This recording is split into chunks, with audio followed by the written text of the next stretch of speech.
On the fringes of civilization, in the lawless 1890s, survival meant making a choice between blood and desperation.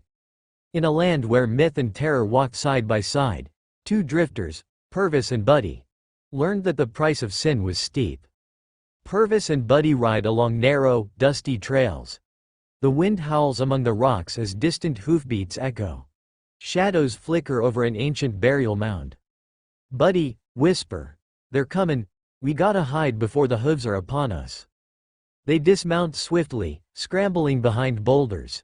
As they crouch, the camera slowly reveals a disturbed Native American burial site, with weathered totems and scattered bones. The spirits of the old land stirred in the silence, and fate would soon exact a terrible toll. Suddenly, unseen figures surge from the gloom. In a flurry of chaos, Buddy is struck down as Purvis barely escapes into the night. We hear Buddy's anguished cry fade into the darkness. A dusty main street lined with wooden storefronts. Purvis, limping and haunted, enters the town with a heavy burden, stolen belongings wrapped in a cloth. He heads toward a secluded spot on the outskirts. Purvis digs a shallow grave beneath a gnarled oak and buries the loot. From a distance, Chicory, an elderly backup deputy with keen eyes, watches silently. He clenches his jaw and immediately makes a discreet call. Chicory, into his receiver, grave tone. "Sheriff Hunt, there's a suspicious drifter out near the edge of town." Inside the saloon, dust motes dance in a shaft of afternoon sunlight. The atmosphere is tense. Sheriff Franklin Hunt, a rugged man with unwavering resolve, sits behind the bar. Purvis enters and attempts to blend in. His eyes dart nervously around the room.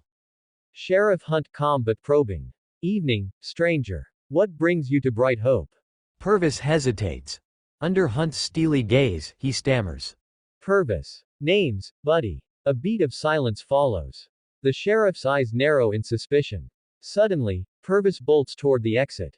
In the chaos, Hunt fires. A sharp report echoes as Purvis staggers, clutching his wounded leg.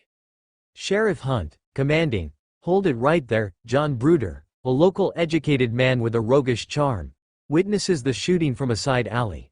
His expression is conflicted, both intrigued and troubled by what he has seen. Purvis is bound to a rickety chair in a small jail. Samantha, the town's dedicated doctor's assistant, kneels beside him, cleaning and bandaging the wound as best she can. The doctor, clearly impaired by drink, staggers in the background. Samantha, softly, reassuring, "We'll get you fixed up, Mr. Buddy, or whatever your name is." John Bruder enters hurriedly. "Bruder, urgent, Sheriff. We need proper help. I'm calling for a sober hand, and someone who can get you patched up." Outside, a stable boy rides a horse near a small stable house. Suddenly, distant screams pierce the night as unseen attackers strike. The horse rears, and the stable boy is brutally murdered offscreen. A single arrow, ornately fletched with feathers, lands on the ground. Sheriff Hunt examines the scene by the stable. Kneeling in the dirt, he finds the arrow. He lifts it gingerly, his brow furrowing.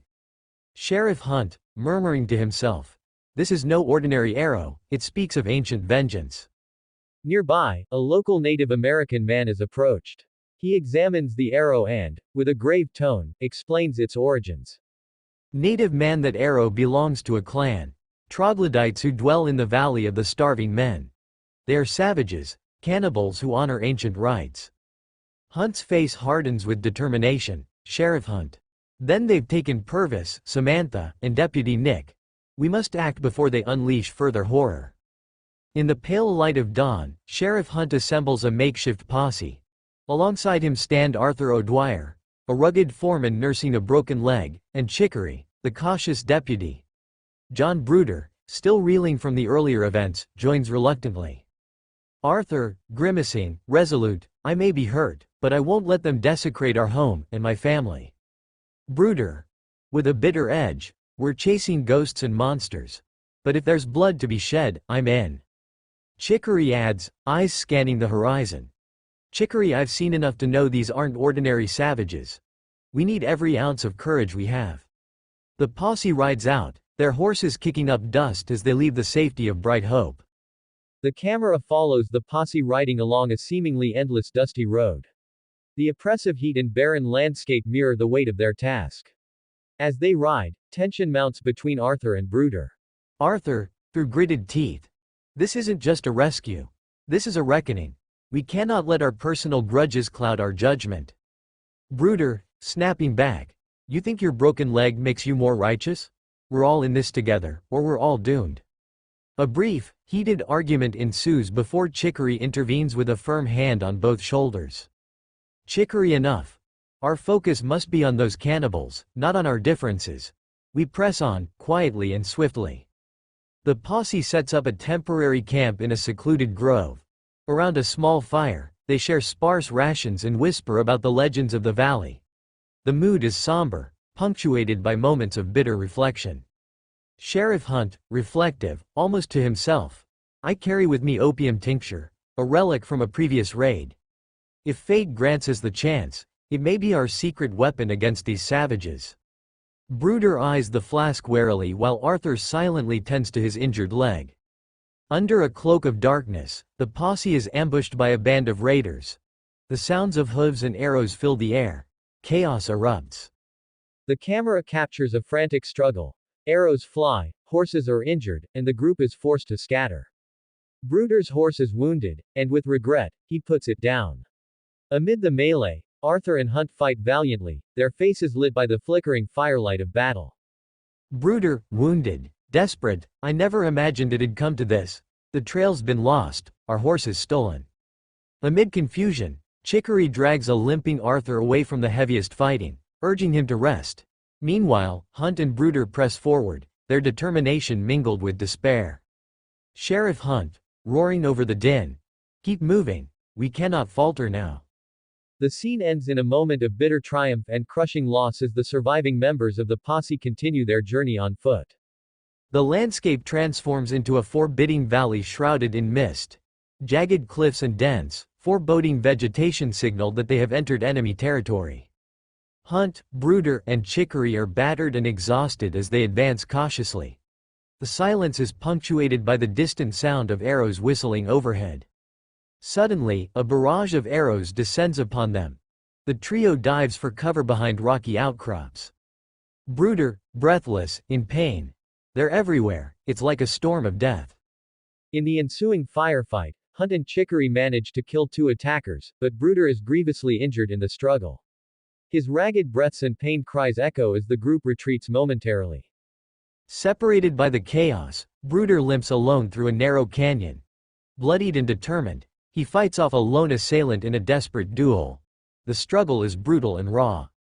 Bruder, strained, muttering, for every life taken, may these monsters know true retribution. As Bruder fells his attacker, his strength wanes. He collapses against the canyon wall as his vision blurs. In a moment of grim resolve, he vows silently to continue his fight, even as darkness overtakes him. The surviving members, Hunt and Chicory, are captured by a group of cannibalistic troglodytes. The cave is lit by eerie, flickering torches and filled with primitive symbols carved into stone. They are bound and dragged into a dim cell within the cave. In an adjacent cage, Samantha and an injured Deputy Nick are held captive. Their eyes betray terror as they huddle together. Samantha, whispering to Nick, hold on, we must find a way out. I can't lose hope. Meanwhile, inside the main chamber, the cannibals gather around a crude altar. Their leader, a fierce and scarred warrior, issues orders in guttural tones. In a brutal ritual, the leader removes opium tincture from a flask, once confiscated by Arthur, and forces it down Hunt's throat. Cannibal leader, in broken English, with a venomous growl. Drink. Suffer. We repay with blood. The hot liquid burns as it courses down Hunt's throat. The pain is excruciating, yet in that agony, Hunt spots a glimmer of opportunity. A small vial of his own confiscated opium remains hidden in his belt. With his strength waning from the brutal opium poisoning, Hunt devises a desperate plan. He discreetly signals to Chicory with a slight nod. Sheriff Hunt, hoarse whisper. We have this opium tincture, if we can lure a few of them, we might turn the tide. Chicory, trembling but resolute, helps by pouring small measures of the tincture into crude cups made from animal hide. One cannibal, unsuspecting, drinks deeply and convulses before collapsing. The chaos that follows creates confusion.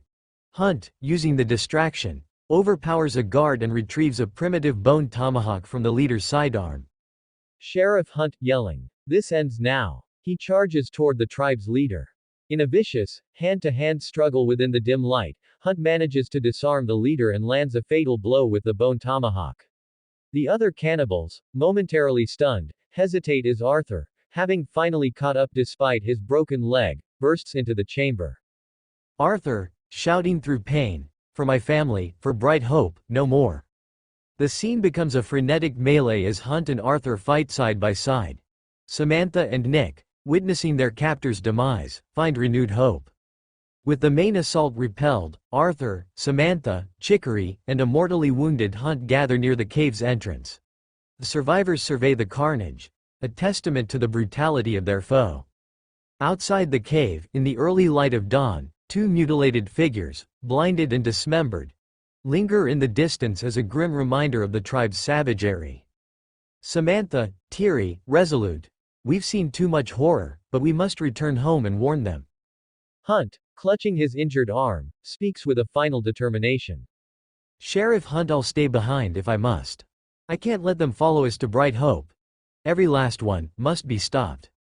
He raises his rifle with a trembling hand as distant gunshots echo, an ominous indication that the remaining cannibals have been vanquished by unseen allies or his final act of retribution. Chicory, though weary, forces a half-smile as he clutches the bone tomahawk, a grim trophy of their ordeal. "Chicory, we ride back, knowing we've paid a heavy price for our salvation." The surviving trio, Arthur, Samantha, and Chicory, begin the slow trek back to Bright Hope. Their steps are labored, their expressions haunted by the events.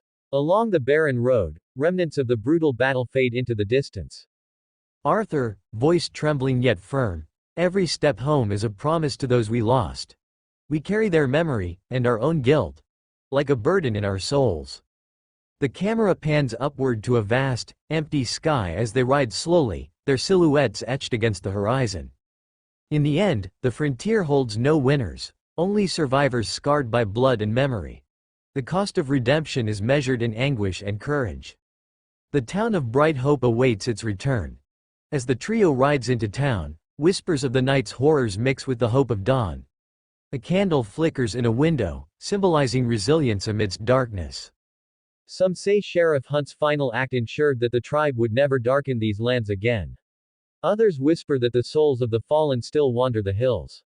But in Bright Hope, the memory of this night burns as a lesson, a warning that evil, no matter how ancient, can be met with the unyielding will of those who dare to fight.